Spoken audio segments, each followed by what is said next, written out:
Let's start this conversation with Nelson Mandela's quote. Education is most powerful weapon which you can use to change the world. Guys, we are living in extraordinary times where rapid change and transformation make it impossible to predict the future just a few years ahead. One truth, however, is undeniable. Traditional education, as we know it, is outdated and demands a complete overhaul. At the same time, access to knowledge has never been easier. I mean, you can talk to AI, Google anything, find tutorials on practically everything, and take courses from just about anywhere in the world. But the real challenge now is learning effectively, cutting through the noise and figuring out what really matters. And here is the key. Education isn't evolving on its own. We are ones changing it. We are rethinking how we learn, how we process information, and how we grow in a world that never stands still. And that's exactly why today's conversation matters. Welcome everyone, Sergey here, and today my guest is Alexey Andrianov, an ordinary guy doing extraordinary things in the world of learning. I hesitate to call him an enthusiast, though he definitely is, because real education isn't just about passion. It's about persistence, effort, and dedication. But before we dive in, drop your thoughts in the comments below. How do you approach learning in today's world? And is this conversation resonates to you? Go ahead and share it with someone who'd appreciate it too.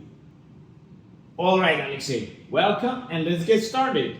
Tell us more about yourself, your background, and what exactly pulled you into the world of education. The mic is yours. First of all, thank you very much for having me today. My name is Alexey Andrianov. I've been teaching languages for about 10 years or so. Primarily it is the British curriculum, but also the international, to put it on a broader scale. I would say that the main focus is really to see the differences between learning and education. And I think the question that I suggested to bring up today is a very important one. Amazing. We are living in a big data era where information is more abundant than ever. In the past, we relied on books and knowledgeable individuals as our primary sources.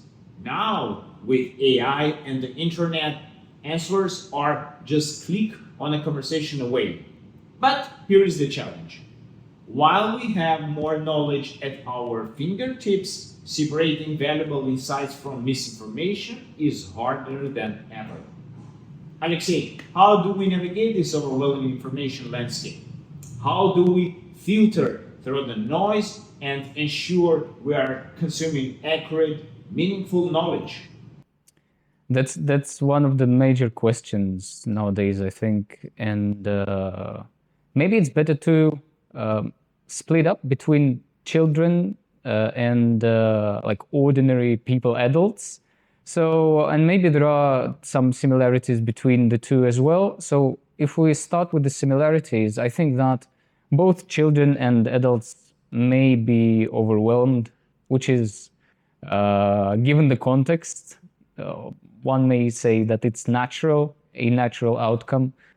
If you're looking for something specific, whether you want it or not, there are so many suggestions of what is related and even what is not related to what you're looking for. You have to deny, accept, close the windows and everything. So we are overwhelmed with information. But on the other hand, it is so easy to find the thing that you're looking for exactly, but it is more about the way you're looking for it. Using the tools, filtering what you're given, I think that the skill of selectivity, if we could put it this way, is really essential for both adults, to start with them, and children, given that they use phones and computers right from the beginning. You know what? I would like to mention something. I have 3 kids. The way education worked just 10 years ago was completely different. Sure, the internet existed back then, but there was nearly as much education content available as there is today. Now, I feel like we, as adults, don't need to focus as much on formal education itself because learning has become a lifelong process, even for us. What does it mean? When I was growing up, my parents and the adults around me would say, you need to graduate high school, do it well, and if you want to advance your knowledge, you'll need to get into a good university. Then the world will be open for you. But today, things have changed dramatically, even for adults. We have to keep learning and adapting all our lives because education and the world around us are evolving as much as a rapid pace. If we fell behind even a year, we risk becoming outdated, unable to keep up with the times. For kids, I think the situation is a little bit different. What does that mean? In the past, we believed we could decide what they needed to know. But the reality today is that even the knowledge we once had isn't enough anymore. It doesn't fully equip them to the world they're growing into. That's the real challenge in education today. Understanding what truly needs to be taught and figuring out how to prepare kids for the next step. In the past, we believed that education was about passing down what we knew, but now reality is changing too fast for what we approach to work. Education is no longer something we complete. It's something we continuously engage with throughout our lives. And I don't see that changing. It will only accelerate rather than slow down. Alexey, what's your vision in this scenario as a teacher and educator? What kind of challenges do you face yourself? We're absolutely prone to having images about children. This is a fact. And the outcome of this, unfortunately, is usually a dissatisfaction with the children. So usually it comes in handy to remember that whatever your expectation is and the image you've built must become your problem at some point in the future. So expectations about children's outcomes in education and job and everything, it's more about the parents, isn't it? So and there is another thing related to it, which is their education and learning. So I would really want to highlight that I believe that there is a very sharp difference between education and learning. So you already used both words. So as I see it, learning, and you also highlighted the same way, I believe, that learning is a process that may not have the beginning and the end. We can limit it with our lives, 50 years, 60 years, and 70 years. But as it is, learning as it is more about being open to whatever. And on the other hand, there is the process of educating, which is memorizing, repeating, remembering the pattern, words, formulas, and everything. The rules of how things come together in chemistry, what are the laws in physics, and so on and so forth. So I dare saying that we nowadays are lacking attention to learning because probably we're too much overwhelmed with the education. And our expectations about children are primarily about their education. And I think that it really suits the message that we really want, well, at least as far as I can see, that there is urgency to see that learning just is, and we really need to see and accept and respect it. That's the word, respect. I understand your point of view. Right now, your main concern as a father is ensuring the right educational process for your child. You also mentioned that as parents and even generations before us, we have always struggled to define what kind of education truly prepares children for the future. But let's take a step back and look at the bigger picture. I believe our generation is more advanced than the one before it, just as the previous generations was ahead of the one before that. Right now, we are living in a time where humanity has reached one of the highest points of achievement.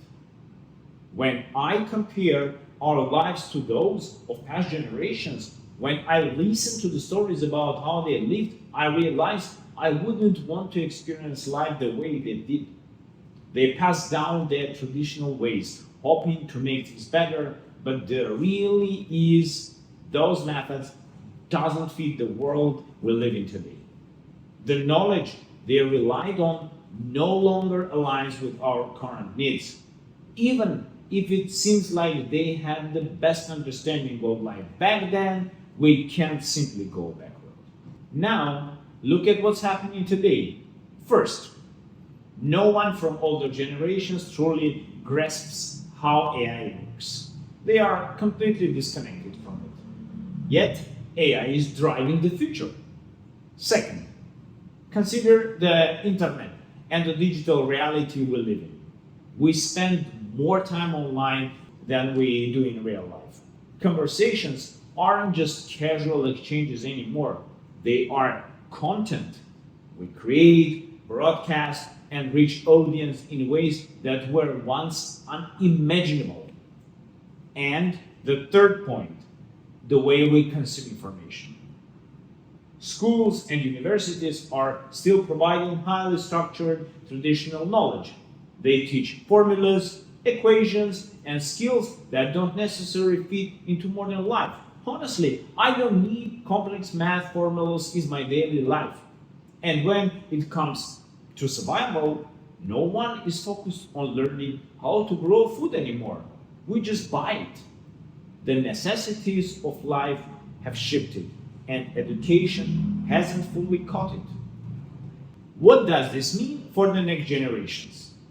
The world they are stepping into will be drastically different from the ones we prepared for ourselves. Even now, at 47, I'm rethinking everything I once believed. If I were born today, would the knowledge I acquired earlier still hold value? Probably not. So, tell me, how do you see this?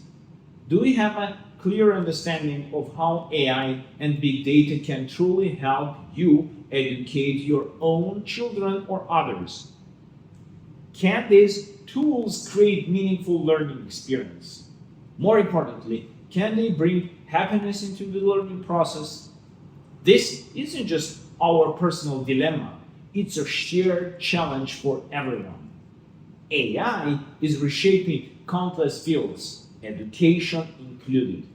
The real question is, how do we embrace that information instead of resisting it? AI is changing many fields, if not all. True, because Has given started our or will day start. today, started with, I'm not saying all day long I'm talking with AI, but this is the much enough time, because rather than talk to someone else, I will talk with so-called, let's say, intellectual machine, which knows everything. Quite right. That's why there are questions already observed in many social networks or just in posts of random bloggers and people who have some audience or none even, that doesn't have any consciousness. Is it the upper level, next stage, and so on and so forth? To find out the answers to these questions for yourself primarily must be learning.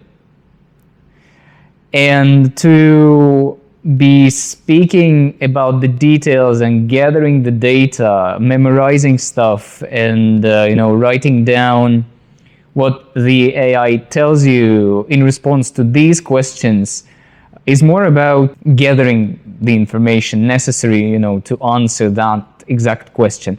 But to ask the question itself appears as something else. Do you follow what I'm saying? No. To be able to ask the question appears different to be looking for the exact answer to it.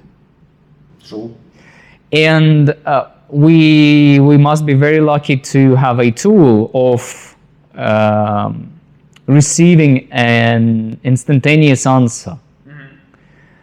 And the beauty that we have the ability to be asking, and on the other hand, there is also to it that we can receive the response from somebody like you or anybody from the audience, or a machine, the algorithm, which still gives you the answer you're looking for, probably. And the ability to filter appears as a very important skill or something to take into account, because the data may be irrelevant, incorrect, unethical, and so on and so forth. So what I'm saying is that we tend to be afraid as the first response, which we are, I believe, nowadays, or at least a part of the humanity is already afraid of what's going to be there in the future in regards to the AI and the changes it is bringing already. But on the other hand, we should pay attention to that constant process of us learning things, not memorizing stuff, but learning, which is to be able to ask a question. Let me take a moment to reflect on what you just have said. I believe that once we truly learn how to observe the world around us, just observe, take it in, then we will naturally arrive at the right questions we need to ask. How exactly does this work? Why? For what reason? How does it resonate with me? What benefit do I get from it? Or what do I truly want? To begin with, we don't need to force or dictate which questions we should ask. Each of us is unique, and preventing that uniqueness is essential. Perhaps we can take inspiration from the Japanese approach to early education, where before the age of 5, children are encouraged to explore their surroundings freely, without strict academic pressure or punitive discipline. The focus is on fostering curiosity, social development, and experience learning, allowing children to engage with the environment naturally before formal education begins. It's one approach, but we have other models as well. Western, Slavonic, and American educational institutions. Time will tell which path is most effective. All right, that's enough talk about the bigger picture and its challenges for now. Let's take a step back for a moment. Tell me, what's your main focus? What are you working on or passionate about? What kind of messages are you sharing with your community? What are you teaching?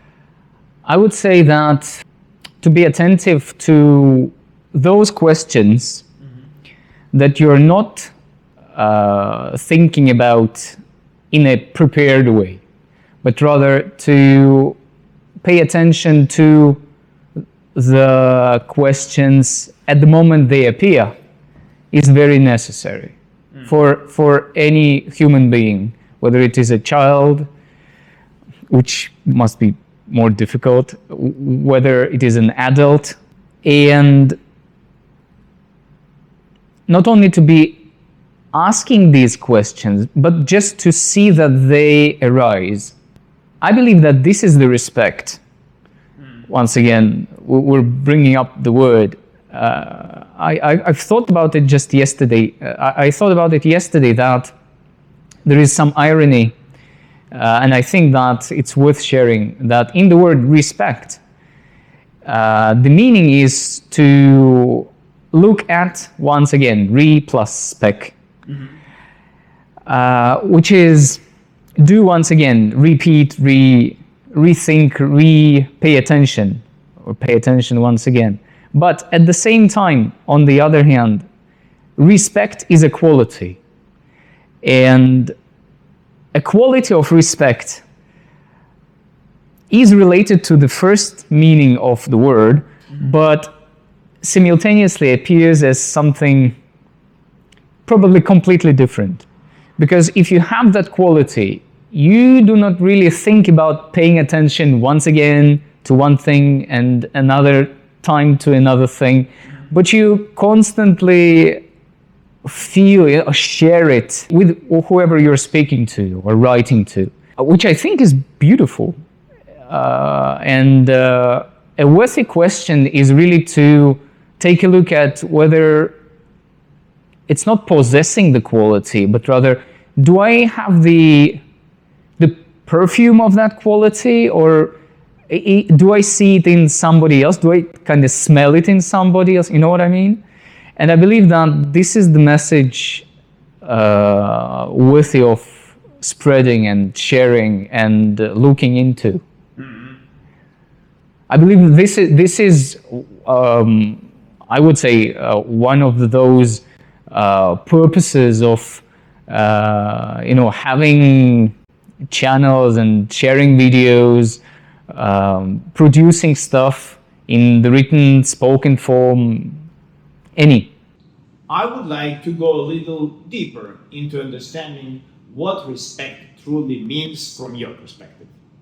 It's a word you have used in a way that I don't entirely grasp, and I would love to hear more.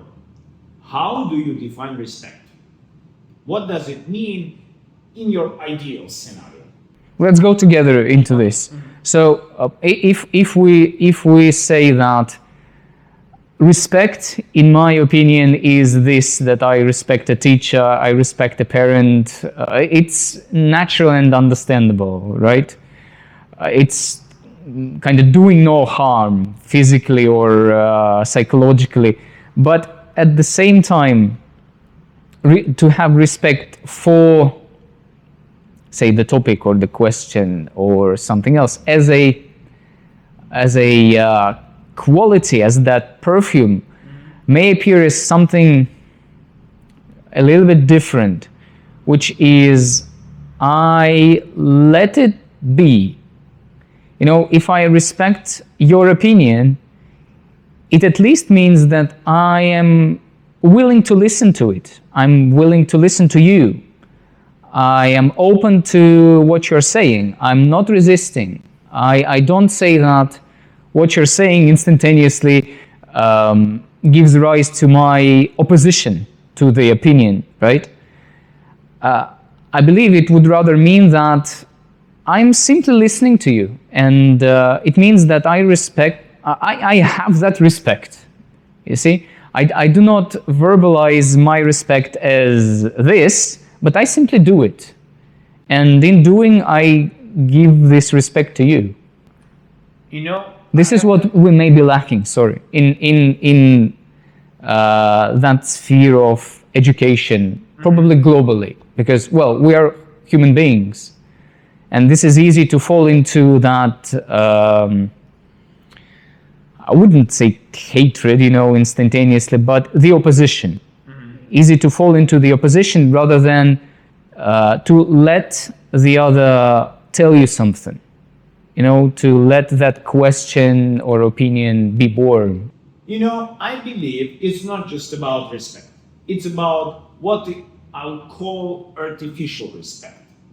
That means holding back your personal emotions in a discussion, maintaining a level of intellectual engagement rather than reacting impulsively. To truly dive deep into a topic, you need to let people express themselves. That, in a way, is what I mean by respect. What I also see it as an ability to build resilience. Think about how the market or the world reacts to what we do. If you truly try to introduce something, whether selling a product or sharing an idea, if the market is too respectful, it wouldn't push back.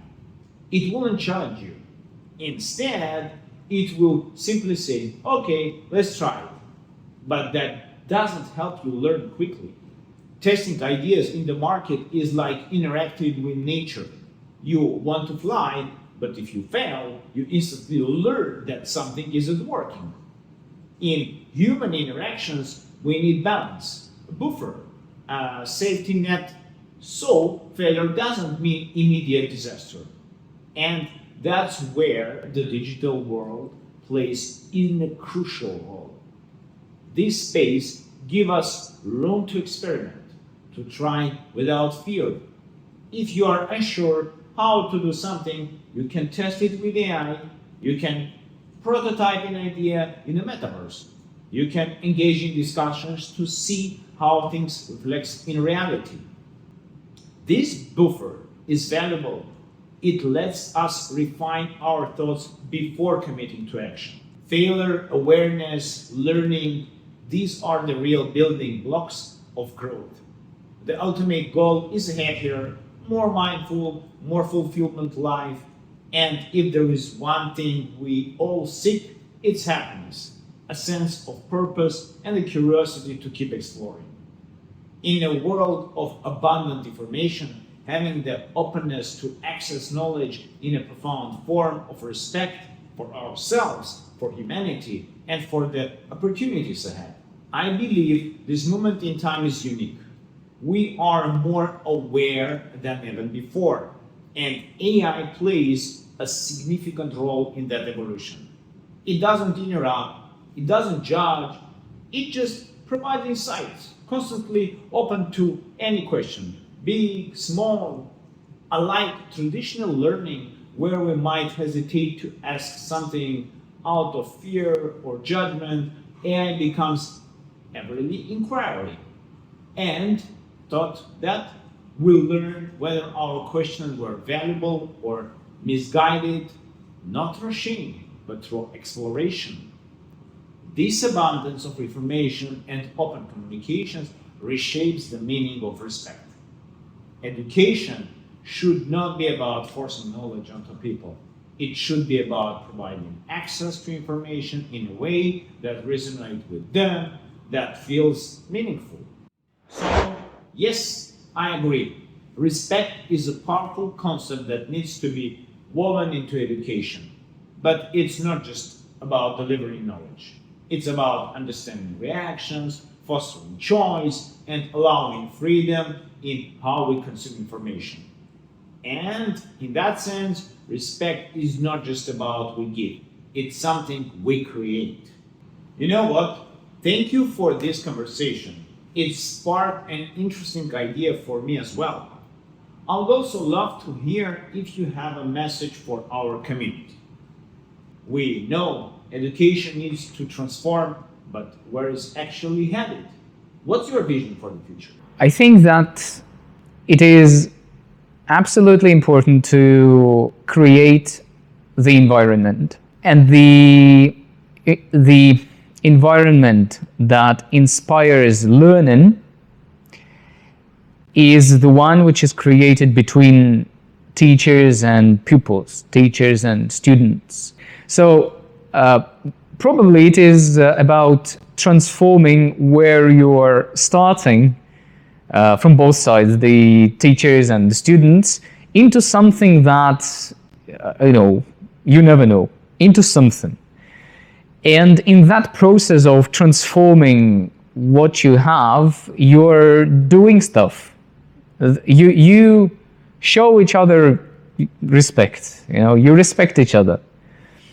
And this kind of aura, the atmosphere, the environment, is necessary for in the long run, I believe. And this is it is pretty difficult if to think about it from the perspective of a teacher, especially if you think too much about it. You may become overwhelmed with how do I do it, what do I do exactly. So I would dare saying that it may be too much. So that's why just allow that to happen. Allow whatever appears between the students and the teachers to happen, and just see where it leads you, both. Because we're speaking about the process of a shared process. And primarily, it is not about the authoritarian way of, respecting the teacher as I see it. But it is more about respecting each other, which is the mutual respect, which means that both sides, to put it this way, allow the atmosphere to show itself. I hope it makes sense. Yes. And this is difficult it may be difficult to achieve, quote unquote, online.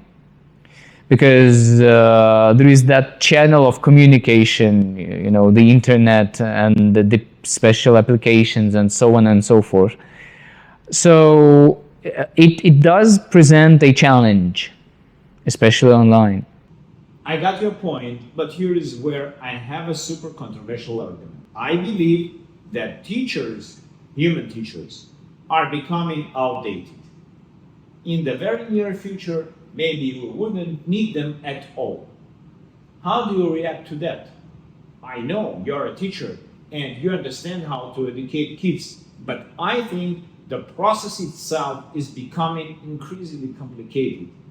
On one side, you are trying to understand who's in front of you, how they act, whether you're a child or an adult, and what kind of information they actually need. Everything has to sync together or deliver the right knowledge. On the other side, there is a learner. You don't know if they like you, if they even want to take information from you. Maybe what you are teaching isn't the best source and they would be better off learning from someone else. It's super complicated. The whole teaching process between human beings is becoming less effective in most cases. Maybe we need to take humans out of the education altogether. If someone wants to share knowledge, why not just record their insights on video? Present the information clearly and let the learner engage with it in their own pace.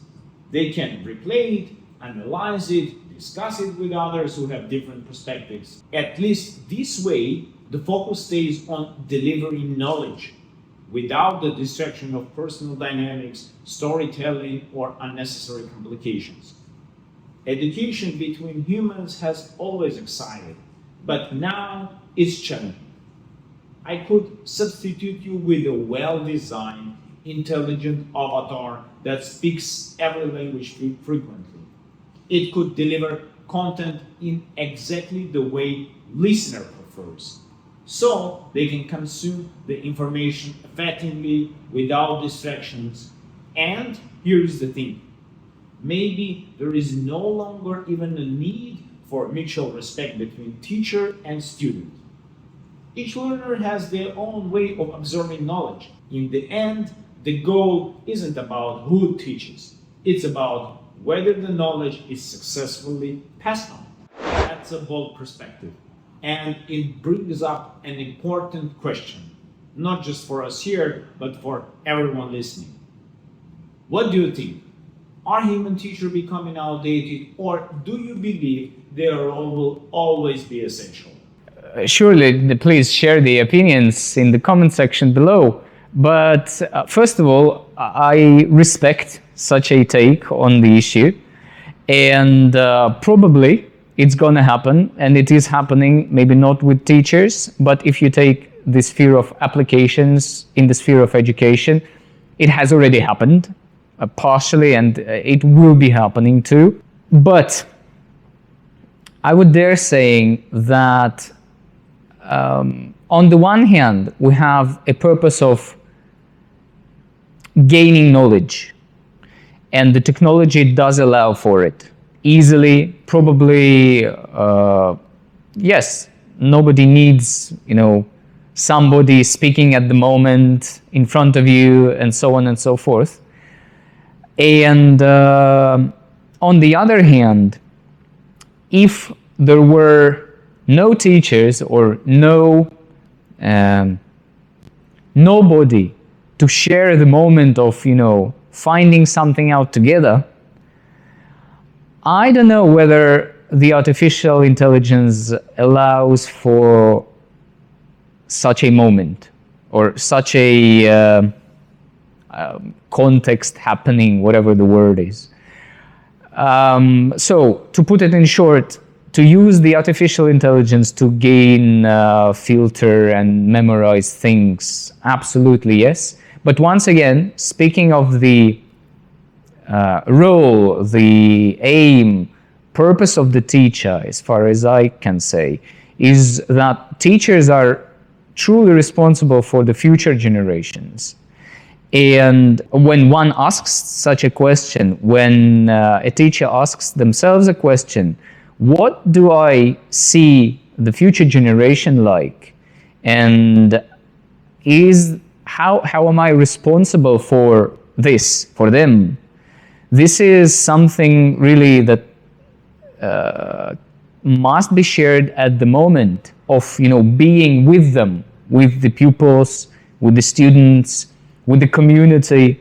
So whether AI will be able to create the community you're speaking with, that's a good question too. Whether one needs a community, created artificially, it's another question. But there is the beauty in the moment, and teachers are really responsible and can do it from the very beginning of the child's life, from early ages. And this is the main responsibility of teachers, really, to be extremely careful with that, with those moments, of respect. I understand you.